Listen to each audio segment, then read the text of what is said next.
வணக்கம் மக்களே. பங்குனி உத்திரம் இந்த ஆண்டு ஏப்ரல் 11 வெள்ளிக்கிழமை அனுஷ்டிக்கப்படுது.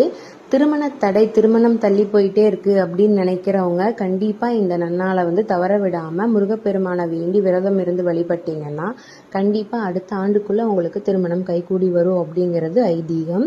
எதனால இதை நான் சொல்றேன் அப்படின்னா, தெய்வீக திருமணங்கள் எல்லாமே நடந்தது இந்த பங்குனி உத்திர நாள்ல தான்.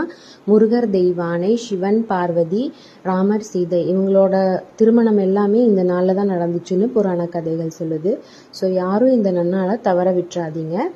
ஒவ்வொரு மாதத்துலேயும் வர எல்லா நட்சத்திரத்துக்குமே நம்ம முக்கியத்துவம் கொடுத்தாலும் பங்குனி மாதத்தில் வர உத்திர நட்சத்திரத்துக்கு ரொம்ப ரொம்ப விசேஷம் அதிகம்.